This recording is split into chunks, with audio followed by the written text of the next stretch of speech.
নমস্কার দর্শক বন্ধু, pain to care and rehab page থেকে আমি ডক্টর তন্ময় চক্রবর্তী আপনাদের কাছে একটা ভিডিও সিরিজ নিয়ে উপস্থিত হয়েছি।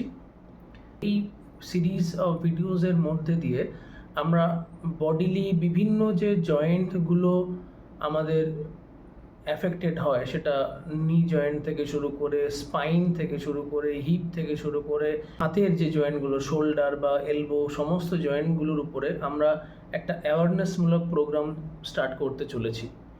এটা আজকে আমাদের প্রথম পর্ব। আমাদের অনুষ্ঠানের নাম হচ্ছে জয়েন্ট বাই জয়েন্ট অ্যাপ্রোচ। আজকের এই জয়েন্ট বাই জয়েন্ট অ্যাপ্রোচের প্রথম যে জয়েন্টটাকে নিয়ে আজকে আমরা আলোচনা করব সেটি হচ্ছে হাঁটু, বা আমরা যেটাকে নি জয়েন্ট বলি। হাঁটুর সমস্যা কি কি হয় সেটা বোঝার আগে আসুন আমরা একটু হাঁটুর অ্যানাটমি বা হাঁটুর স্ট্রাকচার সম্পর্কে একটা ওভারঅল আইডিয়া একটু জেনে নিই। আপনারা দেখতে পাচ্ছেন যে আমার হাতে যে জয়েন্টটি রয়েছে এটা একটি নি জয়েন্টের মডেল। বেসিক্যালি হাঁটুতে যে বোনসগুলো দিয়ে, মানে যে হাড়গুলো দিয়ে আমাদের হাঁটু তৈরি হয়, তার মধ্যে দুটো মেজর বোন থাকে। প্রথম যে বোনটা আপনি দেখতে পাচ্ছেন, আমি লোকেট করছি, এই বোনটাকে বলে ফিমার, এবং ফিমারের নিচে এই বোনটাকে বলে টিবিয়া, এবং টিবিয়ার পাশে আরেকটি ছোট্ট বোনস রয়েছে, এটাকে বলে ফিবিউলা। এবার আমাদের মেন যেটা বোঝার বিষয় সেটা হচ্ছে এই ফিমার এবং টিবিয়ার এই জয়েন্টের ব্যাপারে, বা এই দুটো মাঝখানের যে সংযোগস্থল, এটাকেই আমরা হাঁটু বা নি জয়েন্ট বলি। এবার এই হাঁটুতে দেখা যায় যে আমাদের এই হাঁটুর বা নি জয়েন্টে তিনটে কম্পার্টমেন্ট থাকে। তো প্রথম কম্পার্টমেন্ট যেটা আমাদের ফিমার এবং টিবিয়া, এটাকে বলে টিবিও ফিমোরাল কম্পার্টমেন্ট। এই টিবিও ফিমোরাল কম্পার্টমেন্টে দুটো পার্ট থাকে, একটা হচ্ছে ভেতরের দিকের পার্ট আর একটা হচ্ছে বাইরের দিকের পার্ট। এখানে আরেকটা জয়েন্টও রয়েছে, সেটাকে বলে প্যাটেলা। প্যাটেলাটা এখানে একটু ঢাকা রয়েছে, আমি সাইড থেকে দেখাচ্ছি তাহলে বুঝতে পারবেন। এইটাকে বলা হচ্ছে প্যাটেলা বা মালাই চাকি। এটাইও একটি জয়েন্ট, এটা হচ্ছে থার্ড কম্পার্টমেন্ট, যেটাকে আমরা প্যাটেলোফিমোরাল জয়েন্ট বলি। এবার এই যে তিন ধরনের জয়েন্টের কথা বললাম, এই তিন ধরনের জয়েন্টেই প্রবলেম নিয়ে আমাদের কাছে পেশেন্টরা আসেন। এবারে এই যে জয়েন্ট যেটা, যেহেতু হাঁটু আমাদের একটা হিঞ্জ টাইপ অফ জয়েন্ট, আমরা এটাকে মডিফাইড হিঞ্জ বলি, হিঞ্জ জয়েন্ট বলি। কেন হিঞ্জ জয়েন্ট বলি? কারণ এটা একটা কবজার মতন। ঠিক যেরকমভাবে জানলা বা দরজা খুলতে গেলে সেখানে যেমন একটা কবজা থাকে, যে কবজাটার কাজ হচ্ছে একটা দিকে মুভমেন্ট করে, ঠিক তেমনি হাঁটুর ক্ষেত্রে এটা হচ্ছে একটা হিঞ্জ জয়েন্ট, কিন্তু মডিফাইড। কেন মডিফাইড বললাম? কারণ আমাদের হাঁটুতে যে মুভমেন্টগুলো হয় সেটা শুধুমাত্র একটা ডাইরেকশনে হয় না, কিছু মাল্টিপল ডাইরেকশনও হয়। যেমন প্রথম যে মুভমেন্টটা হয় এটাকে বলে ফ্লেকশন। ফ্লেকশন কেন বলছি? যখন আমি হাঁটু ভাঁজ করছি, এই যে আমাদের হাঁটুটা অনেকটা আমাদের তালা চাবির মতন। মানে আমরা যেরকম তালাতে যেমন লক করতে পারি, তালাকে যেমন আনলক করতে পারি চাবি ঘুরিয়ে, আমাদের হাঁটুটাও কিন্তু ঠিক সেরকম লকিং এবং আনলকিং মেকানিজম রয়েছে।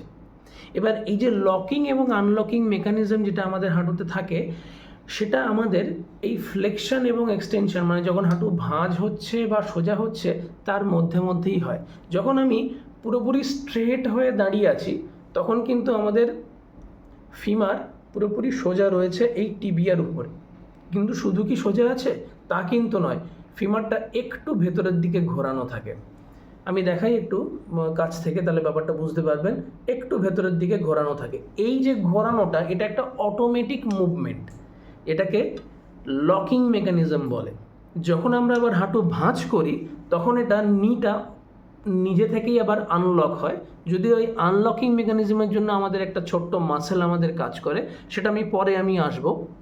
এবং এটার সঙ্গে হাঁটুর ব্যথার একটা অনেক বড় রিলেশন রয়েছে। তো যখন আমরা হাঁটু ভাঁজ করছি তখন হাঁটুটা আনলকিং হয়। আনলকিং মানে এটা বাইরের দিকে ঘুরলো, তারপর আমরা হাঁটুটাকে ভাঁজ করলাম। কিন্তু এই লকিং এবং আনলকিং মেকানিজমটা কিন্তু খুব সামান্য একটা মুভমেন্ট, হার্ডলি ধরুন 5 থেকে 10 ডিগ্রি মুভমেন্টটা হয়। কেন এই মুভমেন্টগুলোর কাজে লাগে? তার কারণ হচ্ছে যে এই যে হাঁটুটা একটা জায়গার মধ্যে রয়েছে, এই যে হাঁটুটা এতগুলো দেখুন, এই যে লিগামেন্টগুলো থাকে হাঁটুর বাইরের দিকে, মানে ভেতরের দিকে, এই বাইরের দিকে, এইখানে যে একটা, এটাও একটা লিগামেন্ট, এটা একটা প্যাডের মতন কাজ করে। তো এগুলোর মধ্যে কি হয় যে যখন আমরা হাঁটুটা ভাঁজ করছি, হাঁটুটা কিন্তু নিজের জায়গা থেকে সরে যাচ্ছে না। তাহলে হাঁটুটাকে যদি নিজের জায়গায় থেকে যদি মুভ করতে হয়, মানে ভাঁজ হতে হয়, সোজা হতে হয়, তাহলে সেক্ষেত্রে কিছু কিছু প্যাসিভ টেনশন এবং স্ট্রাকচারাল কিছু কিছু সাপোর্ট লাগে, যেগুলো কিনা এই যে আমাদের যে বনি স্ট্রাকচারগুলো সেগুলো প্রোভাইড করে। এবং তার সঙ্গে সঙ্গে আমাদের যে লিগামেন্ট যেগুলো রয়েছে, এই যে লিগামেন্ট যেগুলো রয়েছে সেগুলো কিন্তু আমাদের হেল্প করে। বেসিক্যালি দেখা যায় যে হাঁটুতে বয়সজনিত মানে কারণের জন্য, মানে আমাদের কাছে হাঁটুর প্রবলেম নিয়ে বিভিন্ন ধরনের বিভিন্ন বয়সের পেশেন্টরা আমাদের কাছে আসেন। 20 বছর বয়স থেকে শুরু করে 60 বা 70 বা 80 বছর বয়স অবধি পেশেন্টরা সবাই আসেন। কিন্তু যত বয়স বাড়তে থাকে সেখানে হাঁটুর যে মেন কজ অফ পেন বা ব্যথার যে কারণ, সেটা কিন্তু মোর অর লেস অস্টিওআর্থ্রাইটিক কন্ডিশনের জন্য স্টার্ট হয়, মানে একটা ডিজেনারেশন যেটাকে বলে। সমস্ত রোগীর ক্ষেত্রে যারা যারা হাঁটু ব্যথা নিয়ে প্রেজেন্ট করছেন, তাদের সবার যে হাঁটু ব্যথা শুধুমাত্র অস্টিওআর্থ্রাইটিসের জন্যই যে হয় তা কিন্তু নয়। হাঁটু হচ্ছে একটা আমাদের হিপ জয়েন্ট এবং অ্যাঙ্কেল জয়েন্টের মাঝামাঝি একটি জয়েন্ট, যেখানে এই হাঁটুর যে কাজ হচ্ছে মেইনলি বডির যে ওয়েট সেটাকে ক্যারি করা এবং হাঁটা চলা, ওঠা বসা, এই ধরনের ওয়েট বিয়ারিং অ্যাক্টিভিটিগুলোতে হেল্প করা। এবার যদি কোনো কারণে আপনার হিপ জয়েন্ট বা অ্যাঙ্কেল জয়েন্ট, ইভেন স্পাইন বা পেলভিস যদি ঠিকভাবে কাজ না করে, তখন তাদের যে প্রেশার যেটা, সেটা আমাদের হাঁটুর উপর এসে পড়ে। একজন ফিজিওথেরাপিস্ট হিসাবে আমাদের প্রথম দায়িত্ব থাকে, প্রথম কাজ থাকে যে কেন হাঁটু অ্যাফেক্টেড হয়েছে এই প্রবলেমটাকে বোঝা। এবং সেই জন্য আমরা প্রপার ওয়েতে ডে 1-এ অ্যাসেসমেন্ট করা, তার এক্সামিনেশন করা, তার হিস্ট্রি নেওয়া, এগুলো আমরা ডিটেলড ওয়েতে করি এবং বোঝার চেষ্টা করি যে হাঁটু ব্যথার কারণটা কি শুধুই হাঁটু নাকি অন্য কোনো জয়েন্ট থেকে আসছে। এবং সেক্ষেত্রে দেখা যায় যে অনেক ক্ষেত্রেই অন্যান্য জয়েন্টগুলো কিন্তু ইনভলভ থাকে এবং সেগুলোর জন্য আমাদের হাঁটু ব্যথাগুলো ডেভেলপ করে। আমাদের কাছে এই লিগামেন্টের পাশাপাশি আরেকটা যে প্রবলেম নিয়ে পেশেন্টরা প্রেজেন্ট করেন, সেটা হচ্ছে এই প্যাটেলা বা মালাইচাকি ওরিয়েন্টেড সমস্যা নিয়ে। আচ্ছা, এই যে মালাইচাকিটা, আমাদের হাঁটুতে যে মালাইচাকি আমরা হাত দিলে বুঝতে পারি, এই যে মালাইচাকিটা, এটার কি প্রয়োজন আছে বলুন তো? এটার মেন প্রয়োজনীয়তা হচ্ছে যে কেন এই জয়েন্টটা প্রয়োজন, তার কারণ হলো, প্রথম কথা, মালাইচাকি এটি একটি অনেকটা পুলি সিস্টেমের মতন কাজ করে। যখন আমরা হাঁটু ভাঁজ করি তখন এই প্যাটেলাটা নিচের দিকে নামে। দেখুন, আমি ফিমারটাকে মুভ করছি, দেখুন প্যাটেলার মুভমেন্টটাকে ভালো করে লক্ষ্য করুন, প্যাটেলার মুভমেন্টটাকে ভালো করে লক্ষ্য করুন। দেখুন প্যাটেলাটার গ্লাইডটা নিচের দিকে হচ্ছে, যেই আমি হাঁটুটাকে উপরের দিকে তুললাম সঙ্গে সঙ্গে প্যাটেলাটা আবার উপরের দিকে আসলো। তো এই যে গ্লাইডিং মুভমেন্টটা, স্মুথ যে মুভমেন্টটা, এবং এক্ষেত্রে আমাদের যে থাই মাসেলটা যে কাজ করছে, এর ফাংশনটাকে মেনটেন করার জন্য এই প্যাটেলার বা মালাইচাকি জয়েন্টের কিন্তু খুব প্রয়োজন। এবং সেই জন্য, এবং আপনারা জানলে খুব অবাক হবেন, এই জয়েন্টটা কিন্তু এই বোনটা কিন্তু মাসল থেকে ক্রিয়েটেড হওয়া। এই জন্য এই প্যাটেলাকে আমরা সেসাময়েড বোন বলি। এবং এই প্যাটেলা আছে বলেই আমাদের এই কোয়াড্রিসেপস টেন্ডনটা কিন্তু এত ভালোভাবে, এত স্মুথ ওয়েতে কিন্তু কাজ করতে পারে।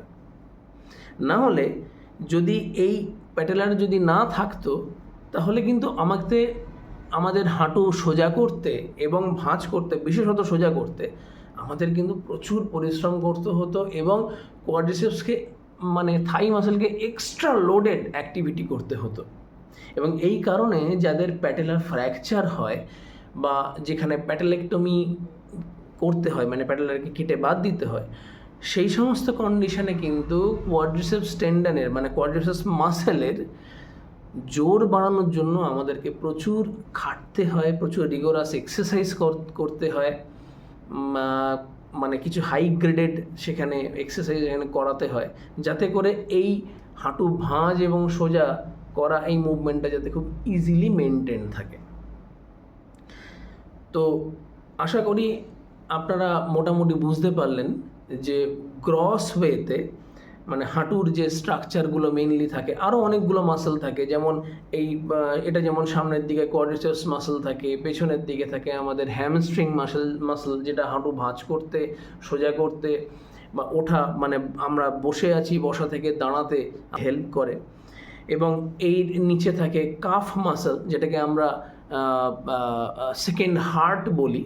মানে আমাদের শরীরে দুটো হার্ট থাকে, একটা হচ্ছে যে নর্মাল যে হার্টটা কন্টিনিউয়াসলি মানে বিটিং করছে, আর যেটা থাকে পায়ের দিকে, এটাকে পেরিফেরাল হার্ট বলে, যার কাজ হচ্ছে এই কাফ মাসেলের কাজটা হচ্ছে যে পেরিফেরি থেকে মানে পায়ে থেকে রক্তটাকে উপরের দিকে তোলা, এবং 2 নম্বর কাজ হচ্ছে আমাদের হাঁটতে চলতে, দৌড়তে, লাফাতে মানে জাম্পিং করতে, সিঁড়ি দিয়ে ওঠানামা করতে ভীষণভাবে হেল্প করে।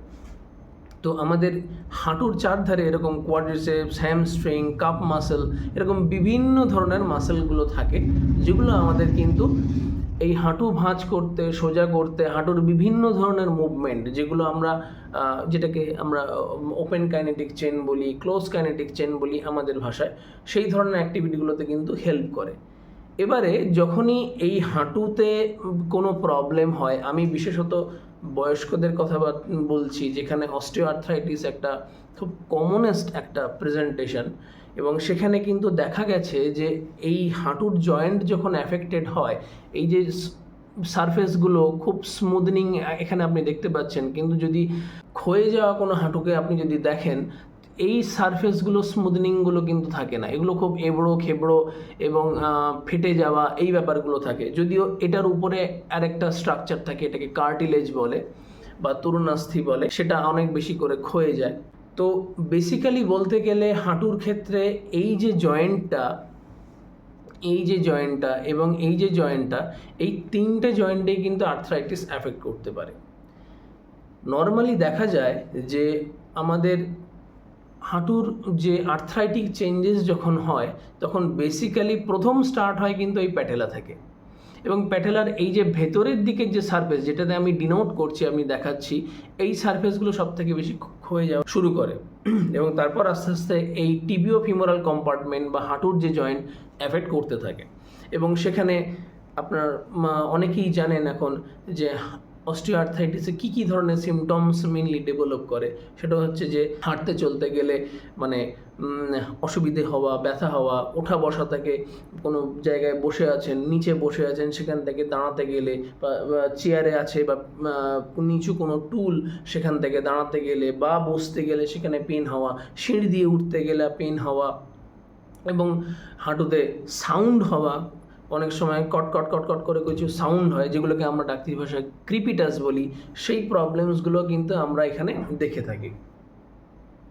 তো আমরা এই যে টোটাল যে হাঁটুর যে প্রবলেম, তার গ্রস প্রবলেমের মধ্যে আমরা এই যে টিবিও ফিমোরাল কম্পার্টমেন্ট মানে হাঁটুর যে এই যে জায়গাটা আমি দেখাচ্ছি, এখানকার প্রবলেম নিয়ে সব থেকে বেশি মানুষ প্রেজেন্ট করেন, এবং এখানে যে গ্যাপ যেটা থাকে সেটা ভীষণভাবে কম হয়ে যায় অস্টিওআর্থ্রাইটিসের ক্ষেত্রে।